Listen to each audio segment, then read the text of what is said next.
Hello, my name is Juliana Henry and I'm the Director of Midwifery Services here at Sligo University Hospital. Congratulations on the birth of your baby. I hope that you have enjoyed your pregnancy and birthing experience here with us. The following video is to help you to navigate through your postnatal journey. It contains relevant information to help you in the first few days and weeks after giving birth. We wish the very best for you and your family. My name is Marla Kennedy. I'm the Antenatal Education Midwife Manager and I provide parent craft education here in Sligo University Hospital. You will find it both rewarding and demanding caring for your new baby. It's all too easy in the excitement to forget about your own health.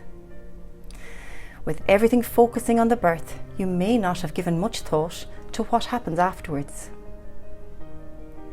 Everybody bleeds vaginally after the birth of their baby. Lochia describes the discharge from the womb as its lining is shed following birth. For the first 2 to 4 days after the birth, the loss will be red and heavy, similar to a period. And during the first week, the loss will diminish, becoming more brown or pink in colour. After about 2 to 3 weeks, the loss becomes creamy brown, clear and eventually stops. If you do notice that the loss has an offensive smell, becomes heavier or bright red after the first 4 to 5 days, tell your midwife or public health nurse so they can make sure you do not have an infection.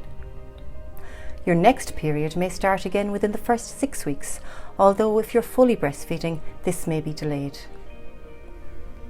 You may feel mild contractions in the first few days after delivery as the uterus shrinks back to its pre-pregnancy size. Painkillers, such as paracetamol, may relieve the discomfort, but take care not to exceed the recommended dose. If you have torn the perineum, the area around the vagina opening, or have had an episiotomy and stitches, you are bound to feel sore and uncomfortable for the first few days.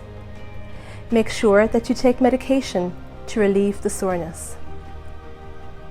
If you have had stitches, these take about 2 weeks to dissolve. Clean the area after going to the toilet. Avoid constipation and drink plenty of fluids in order to keep your urine dilute and reduce the stinging. After a caesarean section, you may find it takes longer to recover your physical health and strength, and this is entirely normal. For the first few days, the midwife will examine your wound to ensure that it is healing. The main thing to remember is not to overstretch, lift heavy objects, hoover or drive in the first 4 to 6 weeks. It is normal to feel tired after having a baby. Ask for help from family and friends. You've enough to do looking after your baby without having to worry about guests. Remember that your hands and feet might swell after your baby is born. This swelling is due to excess fluid present in the body and goes away usually within a few days. However, it can be very uncomfortable, especially in hot weather. Try to make sure you have as much rest as possible and elevate your feet while sitting. This does relieve the pressure of the fluid in your legs. Remove any tight-fitting rings if your fingers swell. During pregnancy, some women report that their hair has never been in such good condition, while others say the opposite. In the postnatal period, most women do notice some hair loss though, and this is usually very mild, so use hair products which are best suited to your hair type and ask your hairdresser's advice before having a colour or a perm. If you developed stretch marks on your abdomen or thighs or a dark line down the centre of your abdomen during pregnancy, this should fade once the baby is born. But stretch marks never completely disappear, however, and they do fade to a pale, silvery colour and thereafter difficult to see. After giving birth, your health is as important as that of your baby, so take time to discuss the challenge of motherhood. Always ask for help, even if the problem seems small. You and your baby need time to get to know each other, and that's best done when you're both in the best possible health. We also recommend that you link in with your local parent and toddler groups.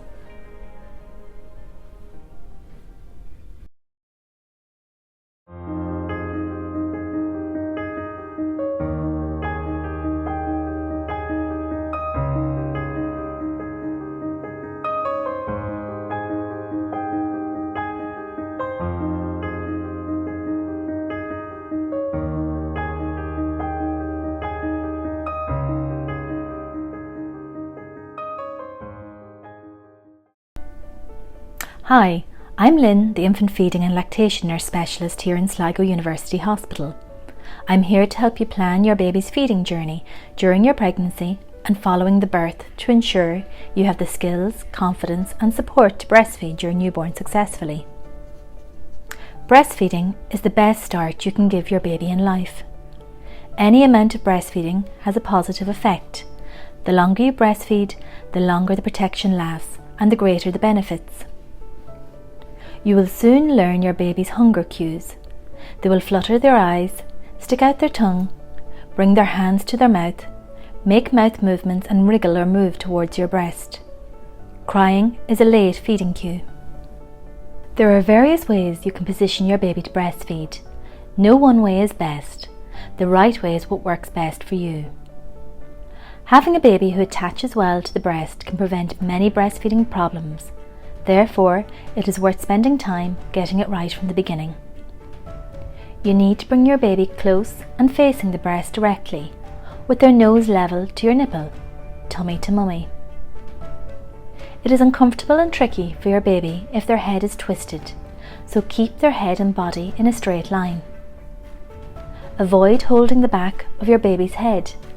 You can support your baby's neck and back with your forearm. Gently brush your baby's mouth with the underside of your areola, the dark part around your nipple. Your baby should respond by opening their mouth wide with their tongue coming forward over their lower gum.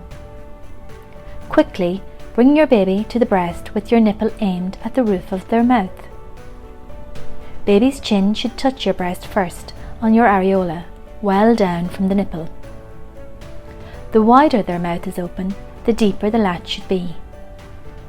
Your nipple and a large part of your breast should now be in your baby's mouth. Your nipple should be far back at the soft palate of your baby's mouth. If your baby only takes the nipple into their mouth without a good mouthful of breast, they won't be able to feed effectively and it will probably hurt. Your baby's cheeks will be full and rounded and they should begin to feed. You will start to see your baby suck and swallow rhythmically. Now try to relax back, bringing your shoulders down. This will help your let-down reflex and promote your comfort. You may feel some discomfort and sensitivity in the early days as your baby attaches, but as the milk starts to flow, this will settle. If your breasts are engorged, it can be difficult to latch your baby. Massage and a little expressing before offering the breast can soften the area, making it easier for the baby to attach. Sore, grazed or cracked nipples usually mean your baby is not attached properly and has caused some damage. A poorly attached baby may not be able to drain your breast fully, which may affect your supply and lead to an unsatisfied baby.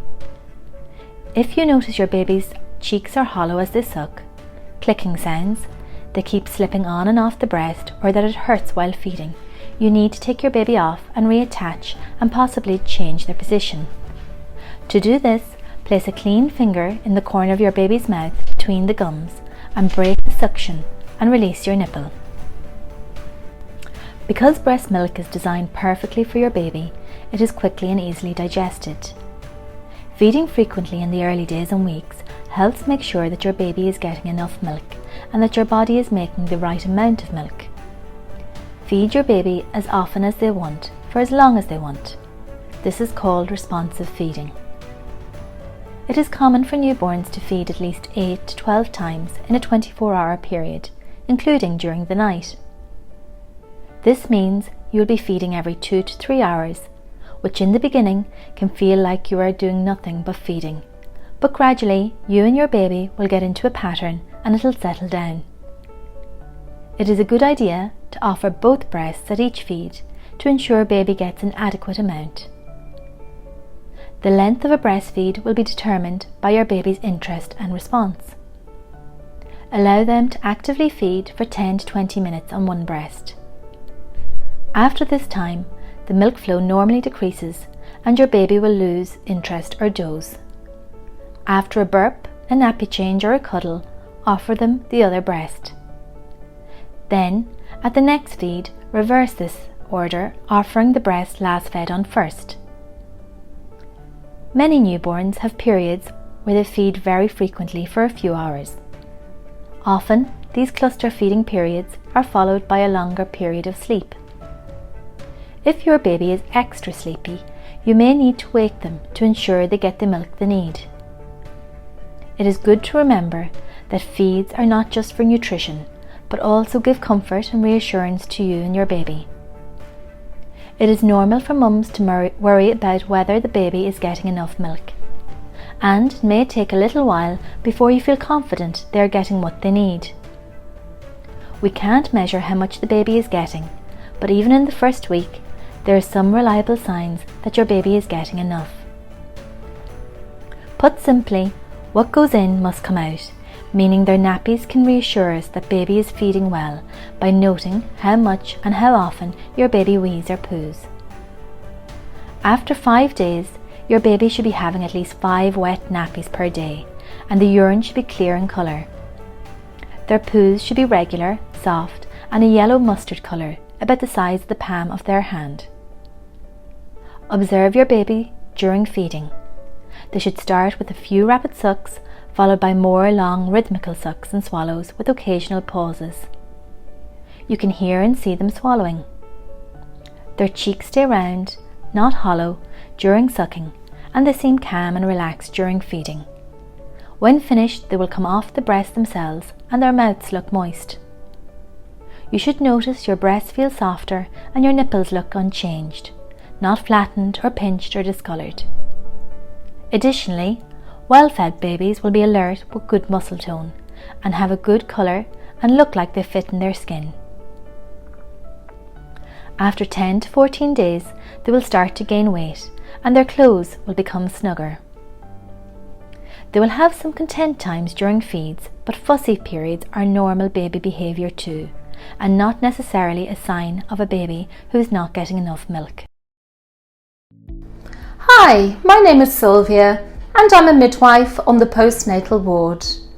Today I'm going to discuss infant formula feeding and demonstrate how to prepare your baby's bottle.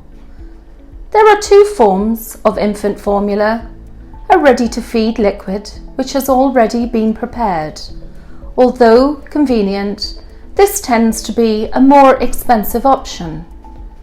A dry powdered form, which needs to be made up with water, which is more cost-effective. Always read the instructions fully.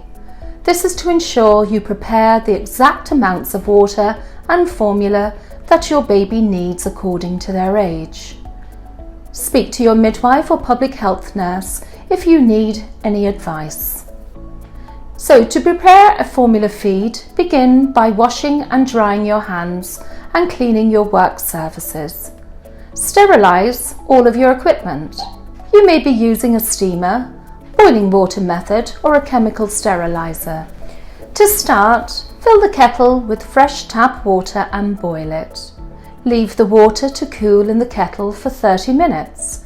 This ensures it remains at a temperature of 70 degrees, which is the ideal temperature to destroy any potential bacteria in the formula whilst maintaining its quality. To prepare the feed, pour the correct amount of boiled water into the sterilised bottle. Double check the level is correct. Using the scoop provided, take a scoop of formula, level it off with a clean knife or the edge of your tin and add to your water.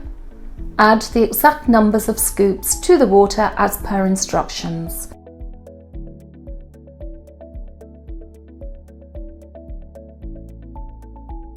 Reassemble the bottle and place the cap on tightly.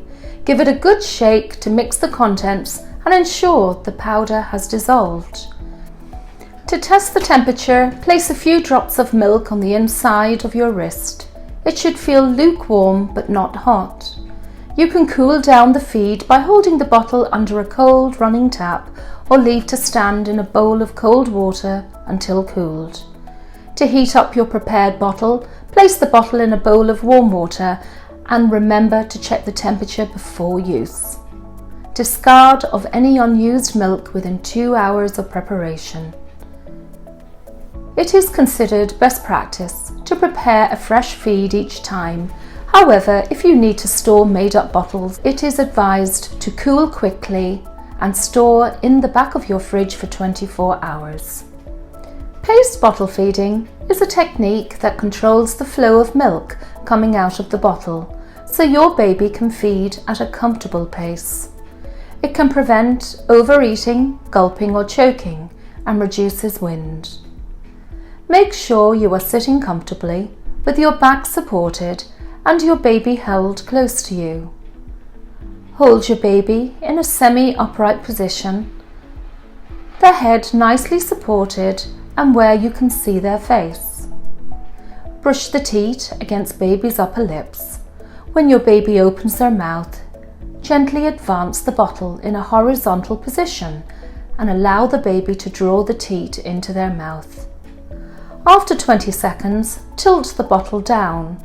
This controls the flow, slows the feed, which reduces gulping and overfeeding, therefore allowing your baby to drink at their own pace.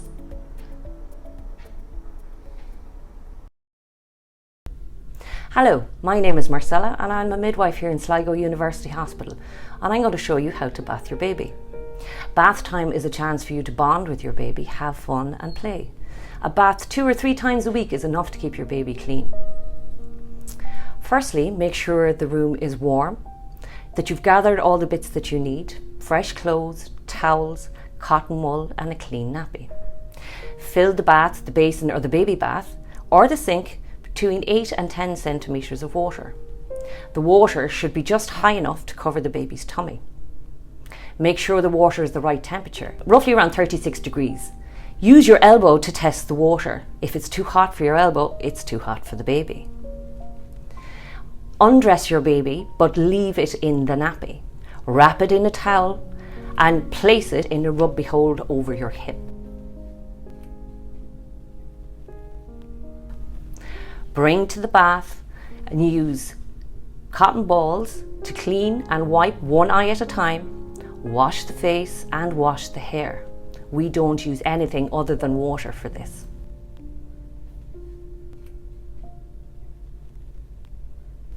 Bring the baby back, dry it off, dry its head, get it underneath the creases. Then you can remove the nappy. Place your arm underneath the baby's shoulders and head, locking your wrist around the baby's arm. Lift the baby with your arm underneath the bottom, bring to the bath and lower slowly into the bath so that the baby doesn't feel like it's falling. When the baby's bottom is resting on the bottom of the bath or the basin, you can remove your hand and use that hand to wash the baby.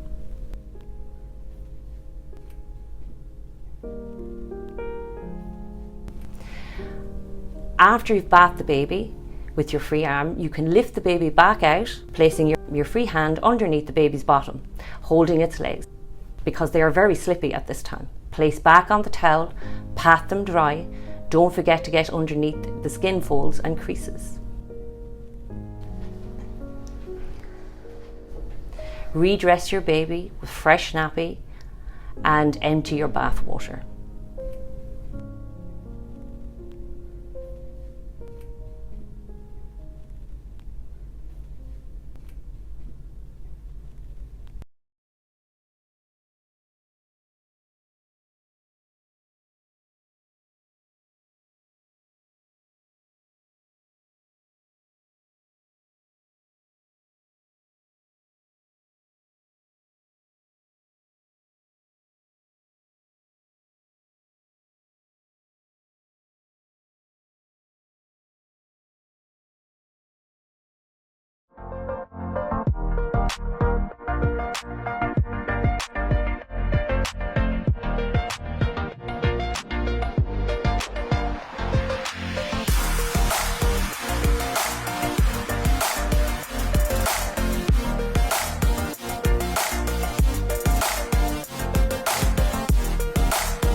The safest place for a newborn to sleep is in a cot in the parents' room for the first 6 months.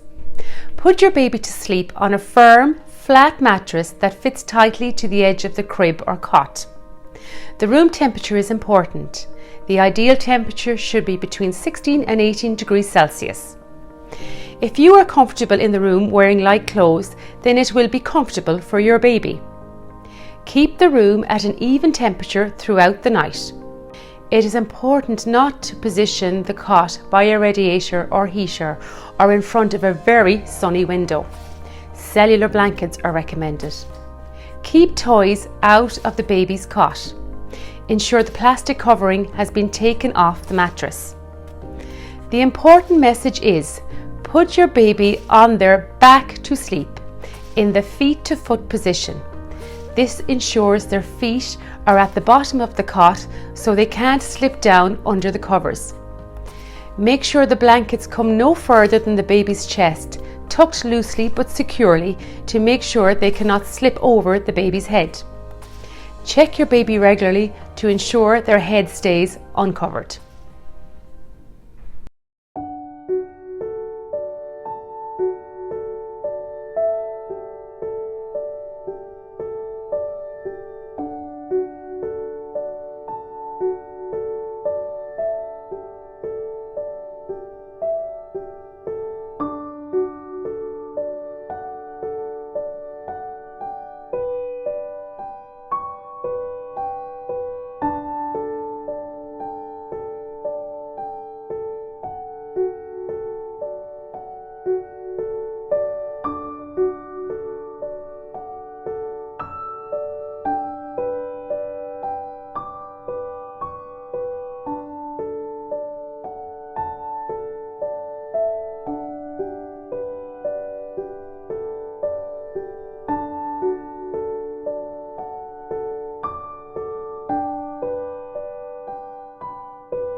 My name is Siobhan McDonough and I am a midwife here in Sligo University Hospital.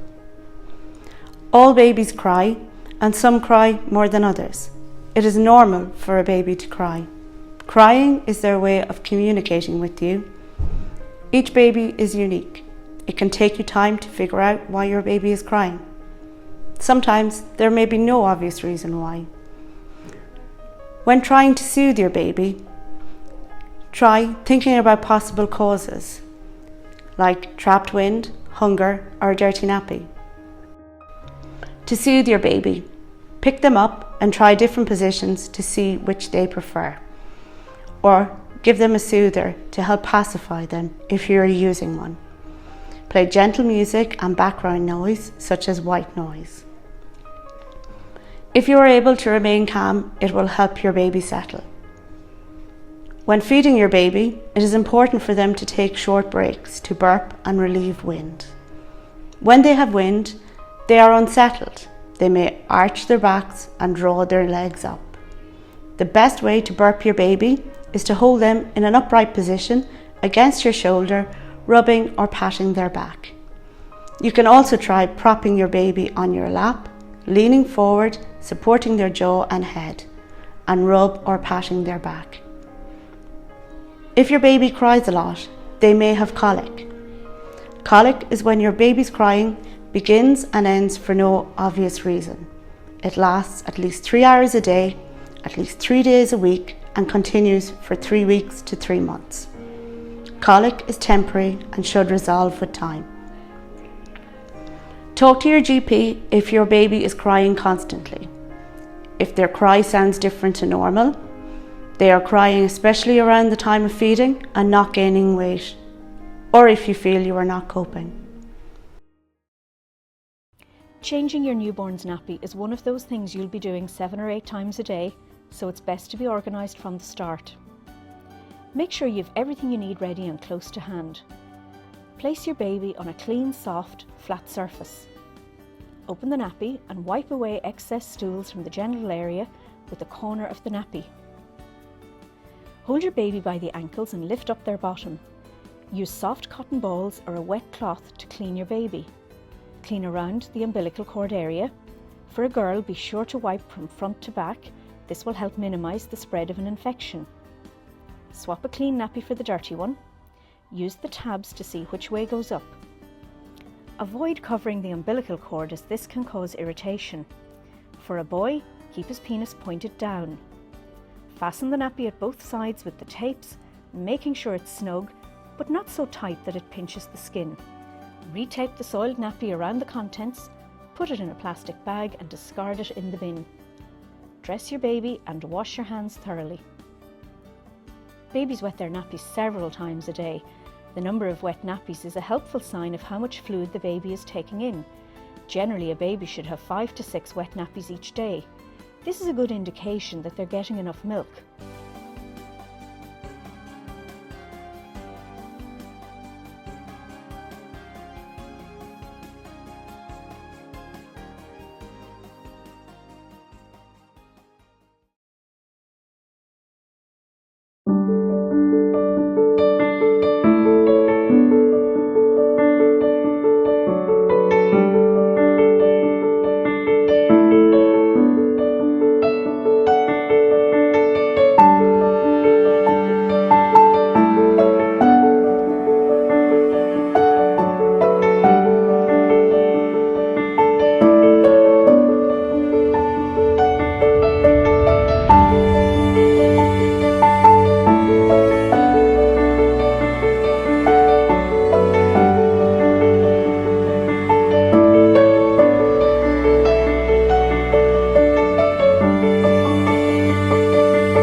Hello, my name is Joanne Kilfeather and I'm a physiotherapist specialising in the area of pelvic health and continence. The key messages to remember over the coming weeks will depend on whether you had a vaginal or a caesarean delivery. If you had a vaginal delivery, there has been a significant amount of stretch and often trauma to the muscles of the pelvic floor. So start working on the pelvic floor exercises early, as this will not only improve muscle function and continence, but also increase blood supply and healing to the muscle. If you have had a caesarean delivery, your scar will need time not only to heal, but to reinforce itself and make it stronger. So to assist the scar in healing, support your wound site whenever you cough, sneeze or laugh, and remember to roll onto your side to get in and out of bed, especially when you awaken at night to feed your baby.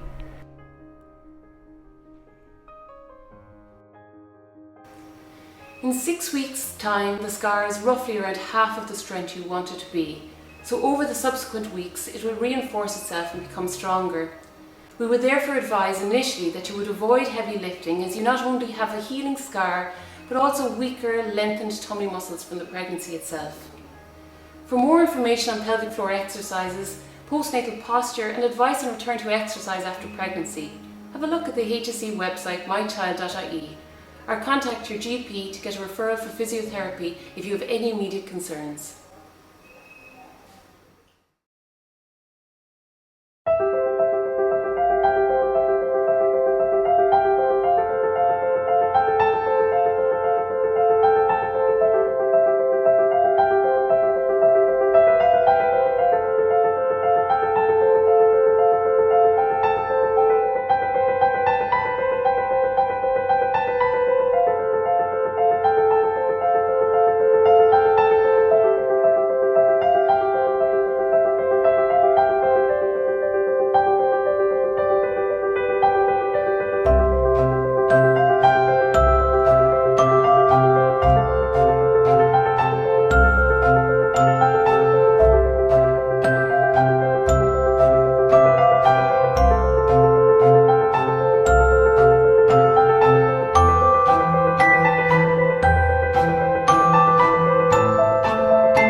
Welcome to Paediatric Physiotherapy Service here in Sligo University Hospital. My name is Rachel Wirtz. Congratulations on the birth of your baby.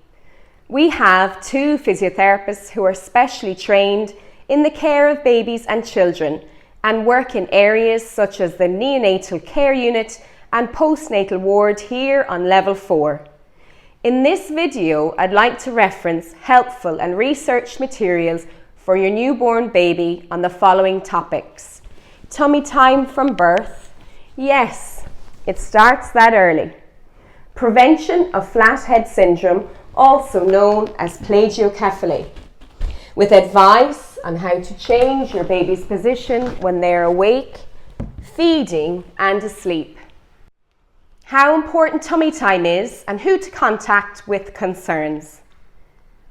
Use of the infant car seat for car journeys only, and advice on type of car seats as your child grows. We encourage you to use lie-flat prams when out for walks. Playtime routines and various developmental milestones as your child grows. We do not recommend the use of baby walkers, jumperoos or door bouncers, as these devices do not promote the normal sequence of your baby's natural movements, such as crawling, pulling up to stand, or walking. Advice, videos, and other topics in relation to your baby can be found on the HSC website, mychild.ie. Just use the search box, example tummy time, and advice will be available. You can also use this website throughout different stages of your baby's growth and development, example sitting advice or type of toys your child can play with. Should the paediatric doctor refer your child to us for physiotherapy, we hope to be of support and provide advice to you and your baby. We may see them either on the postnatal ward or follow them up in the physiotherapy department on level 3. Wishing you and your baby all the very best for the future. Thank you.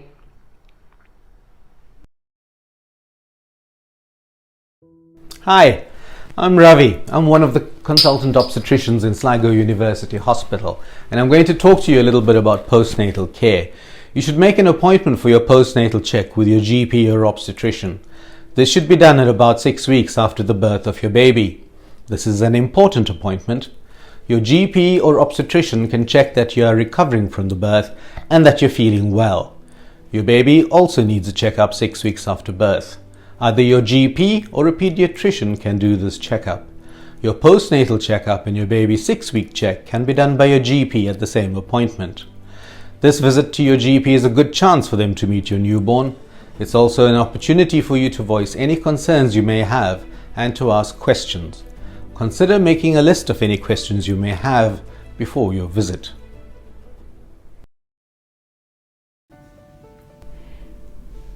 If your child has stopped breathing, start CPR at once and continue until breathing resumes. Get someone else to phone for an ambulance. If you are alone, the baby should be brought to the phone with you when dialing 999 so that the emergency operator can relay precise instructions there and then on how to start resuscitation so that the delay is minimal. Lay your baby on its back on a firm surface. Remove any obvious obstructions.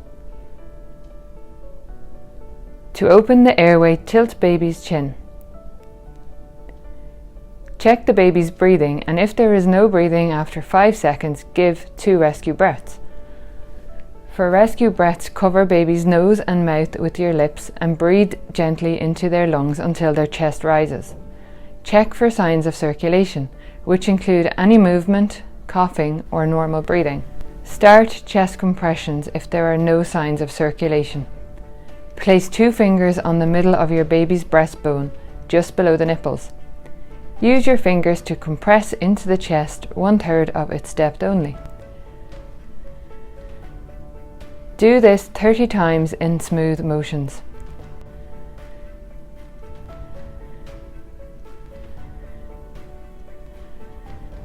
Give 2 rescue breaths into baby's lungs and then 30 more chest compressions.